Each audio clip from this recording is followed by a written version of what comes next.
Hello, beautiful humans. Welcome to Annette's Garage. I am Annette. So glad you're here. Today's episode, I want to show you guys all how to set your preload and your ride height on your car. I know this is a huge one for a lot of people.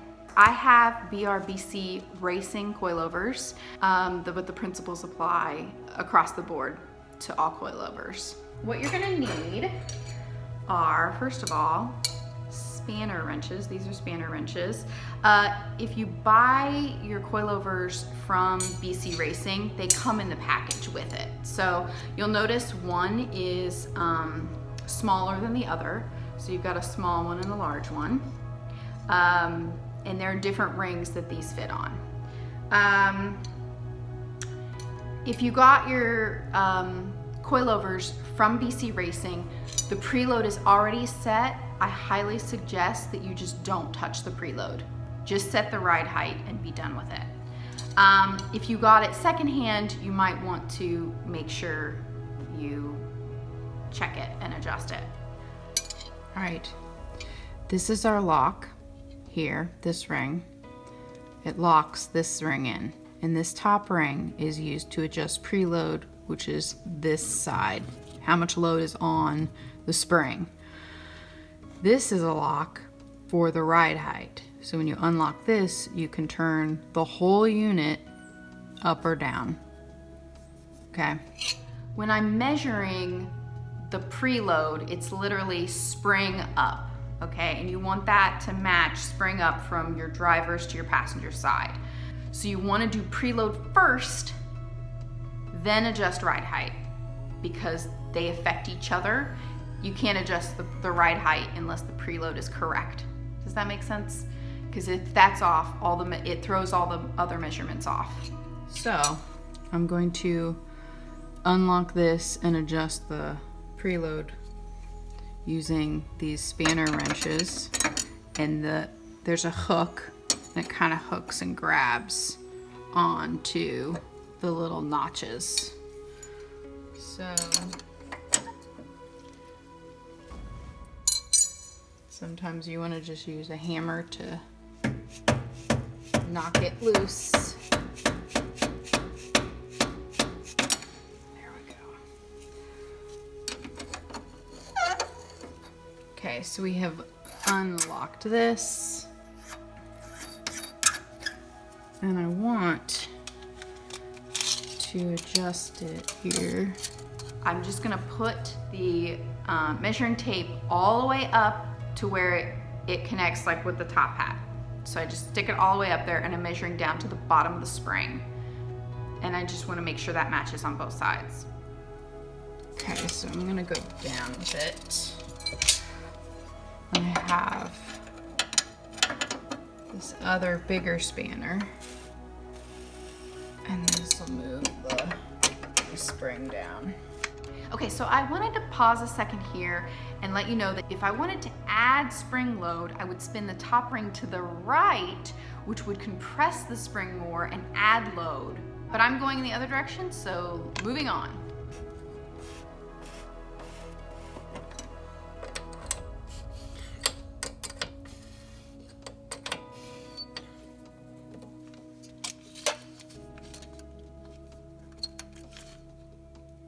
A little bit more.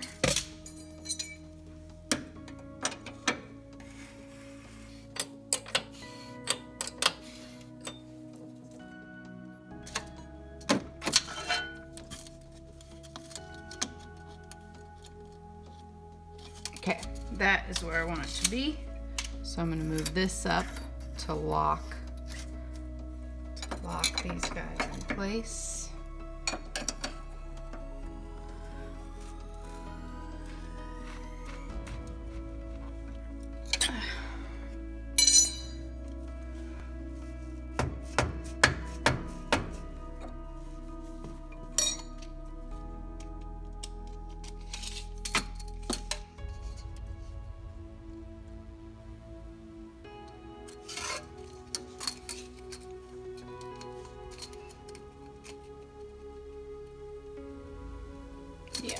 That's good. Okay. So there's that.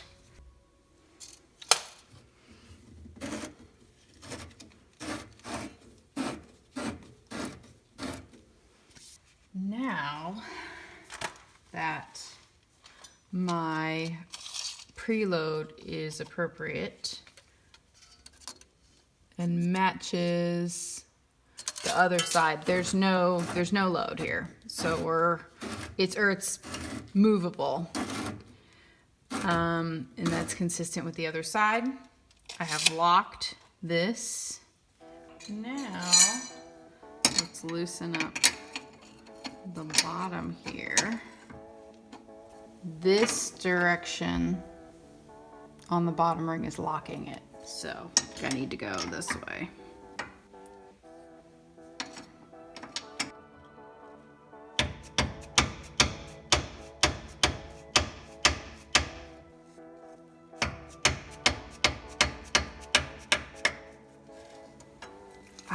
Movement.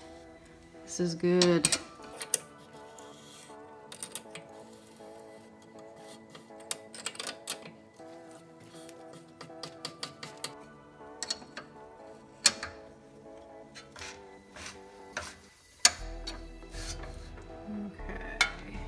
Then to measure the ride height, I'm just measuring between the two gold rings on either end. Okay. So, this is loose, so we can adjust the ride height. I need, the car's too low, so I need to raise the car, and I'm gonna use this collar to spin this entire thing.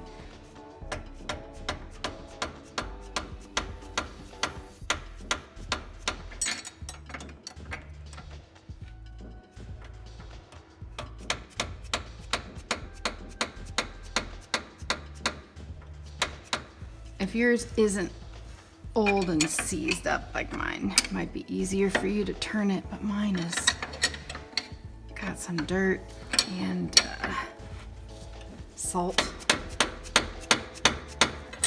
Whew.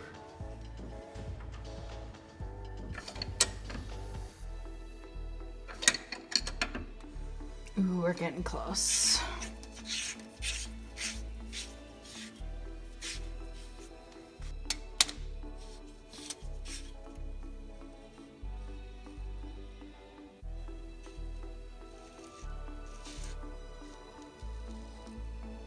Trying to be super precise here.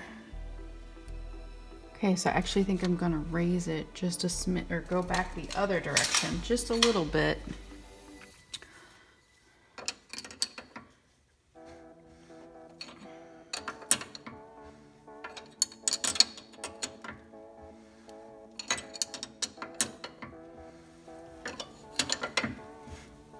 Yeah, because I think this is at the height I want it. So it matches the other side.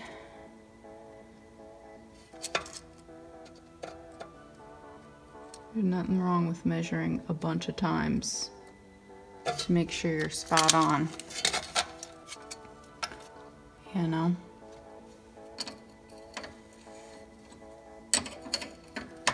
And this will tighten this.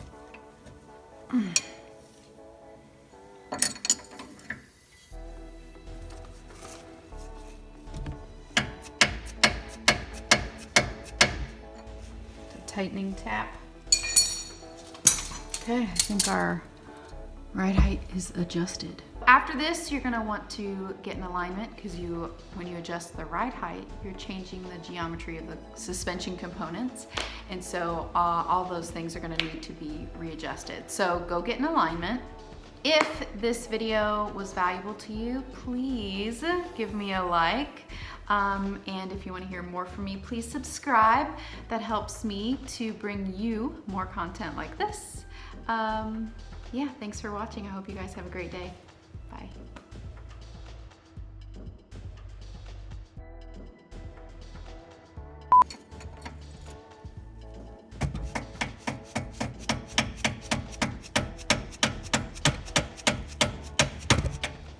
Sorry, this camera is just in my way.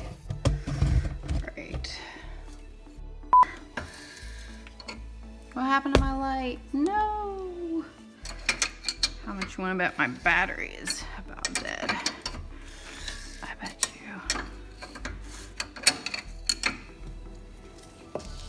Oh, battery, no. I have lighting issues is what I have. Seriously. Why does this happen to me? Let's just do this. I'm in the dark. Why is there a shadow? I need professional lighting people. Legit. Because this is annoying.